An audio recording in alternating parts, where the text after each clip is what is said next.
टाळ्याचा आवाज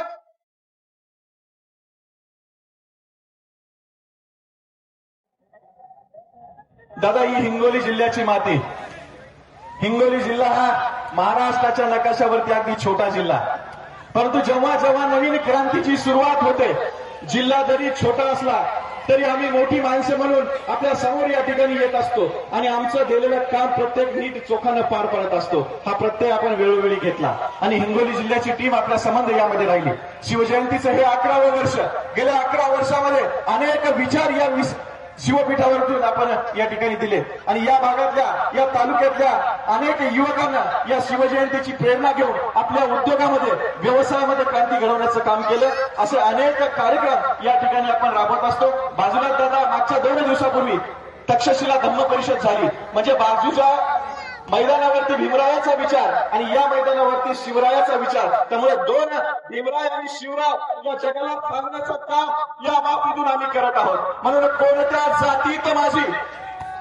जातीत माझी घेणार तू नोंद, आता कोणत्या जातीत तू घेणार नोंद आमची, आमच्या डोक्यात रे शिवाजी आणि रक्तात रे भीमराय. ही युक्ती या ठिकाणी खऱ्या अर्थाने या धर्मपीठावरतून आणि या शिवपीठावरतून खरी करताना आपण दिसत आहोत. पुन्हा एकदा मी स्वागतासाठी, दादांच्या स्वागतासाठी, दादा या शिवजयंतीमध्ये कुणी ज्येष्ठ नाही, कुणी श्रेष्ठ नाही, कुणाचा नाव नाही, कुणाचा पदाचा उल्लेख नाही. हाती पडलेलं काम घ्यायचं आणि ते काम निर्विवादपणे पार पाडायचं आणि ते पार पाडत असताना कुठल्याही प्रसिद्धीची अपेक्षा हे शिवजयंती मंडळ या ठिकाणी करत नाही. स्वागतासाठी, हात तुऱ्यासाठी, कुठल्याच प्रसिद्धीसाठी समोर येत नाही. म्हणून आमच्या स्वागताचा मान या ठिकाणी लेझिम पथकातल्या आणि चिमुकल्या विद्यार्थ्यांनी ज्यांनी वेशभूषा केलेली आहे त्यांना जातो मी आमंत्रित करतो. अगदी शिस्तीमध्ये यायचं आहे. हर्षदा कदम, शिवानी माखणे, शीतल कदम, तेजस्विनी कदम, समीक्षा माखणे, अक्षदा आवटे, समीक्षा गावंडे, दिव्या माखणे, कोमल कदम, नम्रता कदम, वैशाली करंडे, प्रिया पतंगे, आरती पतंगे, वैशाली शिंदे, अंकिता कदम, या सगळ्या भावी जिजाऊ सावित्री, रमाबाई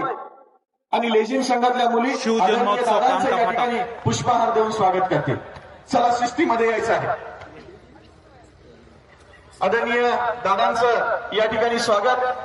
मी संयोजन समितीच्या एका संयोजकाला विनंती करतो, आपण या ठिकाणी दादांना स्वागतासाठी मुलींना स्टेजवरती पाचारण केलेलं आहे.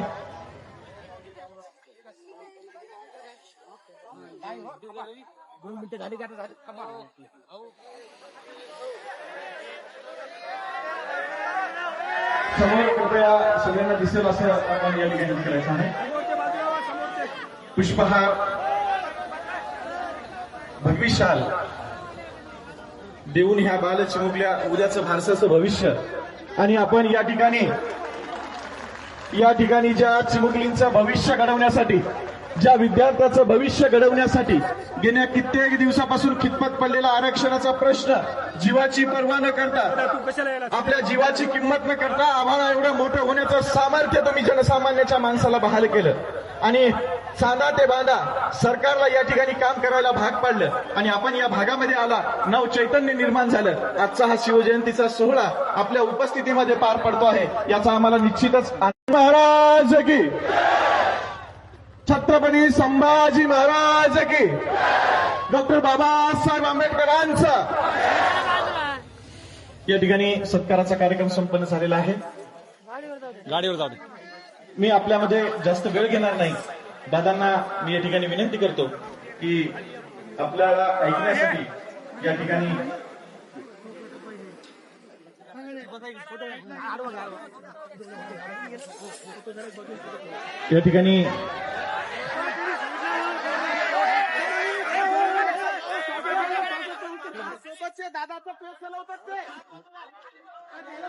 फोटोग्राफर पाठीमागच्या जनतेला दिसेल असं आपण करायचं आहे. आदरणीय दादा कोणाच्याच शिस्तीमध्ये या ठिकाणी मार्गदर्शन करत असतात. आपल्या कुणालाही व्यत्यय येणार नाही. तुमचा आणि दादांचा थेट संवाद या ठिकाणी होईल. मी पुन्हा एकदा आदरणीय संघर्ष योद्धा, जनसामान्याचं नेतृत्व आणि खऱ्या अर्थानं गोरगरीब जनतेच्या डोईवरती सुखाचं छत्र आरक्षणाच्या रूपानं धरलेला या महाराष्ट्राचा भूमिपुत्र एकदा जोरदार टाळ्यांच्या गजरामध्ये मी आमंत्रित करतो. मनोज दादा जारंगे यांना विनंती आहे की आपण या महाराष्ट्राच्या भूमीतून या ठिकाणी जन्मलेल्या प्रत्येक माणसाच्या डोईवरती आरक्षणाचं छत्र धरलं. आपल्या मनोगरातून आजच्या या कामठापाटा परिसराला आपण या ठिकाणी आपल्या मनोगरातून मंत्रमुग्ध करावं. आदरणीय संघर्ष योद्धा मनोज दादा जारंगे. छत्रपती शिवाजी महाराज की हर हर. सगळ्यांना जय शिवराय. हिंदवी स्वराज्याचे संस्थापक राजे छत्रपती शिवराय यांना मानाचा मुजरा करून राष्ट्रमाता मासाहेब जिजाऊ आणि आपल्या कामठा नगरीत जमलेल्या माझ्या तमाम मराठा बांधवांना माझा मानाचा जय शिवराय. कामठा आणि कामठा पाटा इथला तुमचा शिवजन्मोत्सव सोहळा तुम्ही भव्य दिव्य असा साजरा केला, त्याबद्दल तुमचं मनापासून सगळ्यांचं कौतुक करतो, तुमचे आभार मानतो, धन्यवाद देतो. तुमची गेल्या वर्षीची कसर मी आता यावर्षी भरून काढली. आठवतोय ना, पण टाइम दिला नव्हता. कसला आवाज यायला लागला, काय केलं तो, काडी केली का कुठं, कुसली कुठं गेली, पहिलं नीट येत होता ना, आता काय काय पांगून दिलं काय सगळं.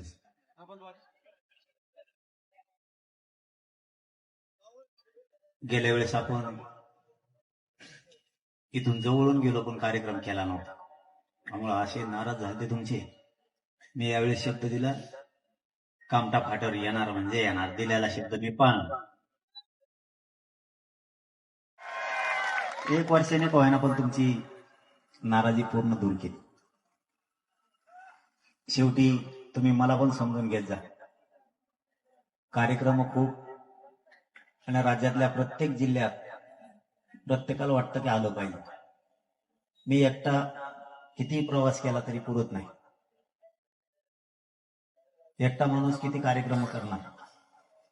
आता मला इथून पुण्याला जायचं, काहीतरी केलं रे तो, तुला काड्या घालायचं सोय का काय, मग बाबा चांगलं चाललं होतं, तिला काहीतरी इचकून तो आता झाला मग नुसती घंटी वाजल्यासारखं वाजवते काहीतरी. मला आता इथून पुण्याला जायचं. ज्या व्यावसायिक लोकांचा मोठा कार्यक्रम लागलेला आहे, ते आपण शिकतोय तुमच्यासाठीच की काय कसं यशस्वी व्हायचं, पोरांनी व्यवसायाकडे कसं जायचं. खूप मोठा कार्यक्रम तिथं लागलाय, त्याच्यामुळे आता इथून आम्हाला प्रवास करत जायचा. आम्ही गाडी तिथून देऊन विचारत होतो समृद्धी किती लांब आहे आणि कोणत्या मार्गे जायचं, कारण आता तो जर सकाळी 10:30 कार्यक्रम म्हणल्यानंतर रात्रभर प्रवास करावा लागणार आहे. आता आम्हाला 8 तरी वाजणार आहेत पुण्यात जायला. मी गेल्या वर्षीचं माझ्या लक्षात होतं, तर ती गाडी अडवणारा माणूस मला पुन्हा दिसला नाही.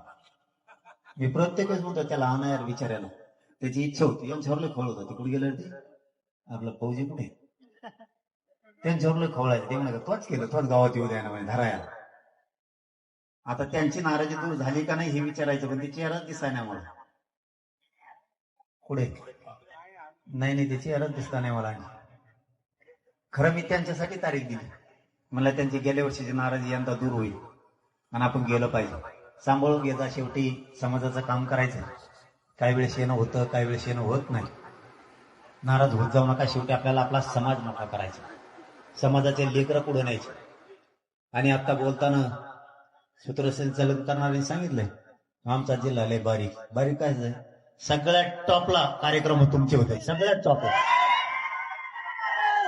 नाही हमेशा म्हणतो, आजच नाही. हिंगोली जिल्ह्याची एखादी बैठक लागावं किंवा एखादा मोर्चा लागावा, झाडून पुसून मराठी शहरात असते हिंगोलीचे सगळेचे सगळे. तुमची शान तुम्ही कधी कमी होऊ दिली नाही हिंगोलीकरांनी. समाजासाठी तुम्ही किती त्रास झाला तरी ते सहन केला, पण तुम्ही लढत राहिलात. फक्त मला एक गणितच नाही कळालं इथं आलं, माणसं इकडं व्यासपीठ इकडं कम लावलं, माणसं सगळं इकडं गच भरलंय आणि व्यासपीठ लावलं इकडच्या कडीला. हे काय इंजिनियर चांगला नव्हता का, काय केलं तुम्ही काहीच कळालं नाहीये. हे सगळं व्यासपीठ त्या तिकडं पाहिजे होतं. आता तुमच्या जिल्ह्यात सुद्धा बैठक लागणार आहे. त्या बैठकीला घरातला माणूस तो घरी नाही राहायला पाहिजे. जिथं ठिकाण आहे ना राज्यातली सगळ्यात मोठी बैठक हिंगोली जिल्ह्याची झालेली आहे. सगळ्यात मोठी बैठक होणार तर हिंगोलीची. तशी आपल्या तोडा चढच लागतं. हिंगोलीने मोठी केली की नांदेड त्याच्यापेक्षा मोठं करते, त्याच्यापेक्षा बीड, त्यापेक्षा जालना, त्यापेक्षा संभाजीनगर, त्यापेक्षा धाराशिव, परभणी, एका चढ एक सुरू होते. आणि आपलं सगळ्याचा रेकॉर्ड तोडायसाठी सगळ्यात जास्त प्रयत्न करतो सोलापूर. म्हणजे आपली चढाओढ लागते पुण्यापासून, सांगली, सातारा, कोल्हापूर पासून, नाशिक पासून, अहिल्यानगर पर्यंत आपली सगळ्यांची चढाओढ लागते. आपल्याला पुढच्या काळात आरक्षणाचा विषय आहेच, पण येणाऱ्या संकटासाठी सुद्धा एकत्र राहायचं. राजकारणात विखरून जाऊ नका. मी आजही या समाजाशी प्रामाणिक राहिलोय, समाजासाठी लढतोय. मी ना कोणत्या राजकारणाचे टाकलो ना कुठल्या मंत्र्याला, कारण आपल्याला आपला समाज लिहून ठेवण्याचा आहे. नुसतं आरक्षण मिळालं म्हणून आपलं सगळं संपलं असं नाही. अनेक संकट आहेत. तुम्ही आत्ताचं संकट बघितलं असेल त्या चिखला गावचं, बुलढाण्यातल्या, अशा अनेक संकट आहेत. छत्रपती शिवरायांविषयी लोकांमध्ये खूप काही आकाश, त्या काही टोळ्या आहेत की त्यांना ते सहन होत नाही. तिथं जाऊन आम्ही नीटच केले. आता गप्प बसलो. थोडीफार वळवळ करते, बघू किती वळवळ करतात. नाही तर मी आहे ना, लयच वळवळ केलं की ज्याला टाकलं नोक्यातच घालतो, यांना सोडतच नाही. कारण हे रोखावं लागणार आहे आपल्याला. पुढेही काम करताना आपल्याला एक जीवाने राहावं लागणार आहे. शेतीत अडचणी येणाऱ्यात, नोकरीत अडचणी येणाऱ्यात, शिक्षणात अडचणी येणाऱ्यात, आपल्याला प्रत्येक क्षेत्रात पावलापावलावर अडचणी येणार आहे. म्हणून आपल्याला पुढच्या काळात सुद्धा लढायचंय. आरक्षण सुद्धा आपल्याला आता आपला मराठवाड्याचा GR काढलाय, 26 तारखेपासून सुरू करतात म्हणले द्यायला. सरसकट काय करतात बघूया. नसता मग आपल्याला जून मध्ये पुन्हा आंदोलन पुकारावं लागणार आहे. त्यावेळेस सुद्धा हिंगोली जिल्हा नंबर 1लाच राहायला पाहिजे, इतक्या ताकदीनं फिरवलं आहे. तुम्ही एकही कार्यक्रम आतापर्यंत पडून दिलेला नाही बरं का. आपण बळस्तुती करीत नसतो. हिंगोलीत ज्या ज्या वेळेस कार्यक्रम झाले ना, सगळे चौक लॉक झालेले आहेत आतापर्यंत. सगळे चौक काय करतात तुमचे तुम्हाला माहित. प्रत्येकाला वाटतं ही महाराष्ट्राला सगळ्यात छोटा जिल्हा आहे, पण सगळ्यात जास्त पब्लिक तुमचीच असते. मग तुम्ही माणसं घरी राहताय का नाही का, सगळेचे सगळे त्या दिवशी येतात. ताकद दाखवायचं असेल तर हिंगोली कोण शिकायची, एकजोट दाखवायचं असेल 7-12 नंबर 2ची सब बैठक सभा झाली. नंबर 2ची सभा होती. जिकडं बघावं तिकडं लोकच होते. आता तसा रेकॉर्ड बैठकीना तोडायचा, सभेने नाही. महाराष्ट्रात विचार केला पाहिजे लगेच ही बैठक होती का सभा होती. काय झालं,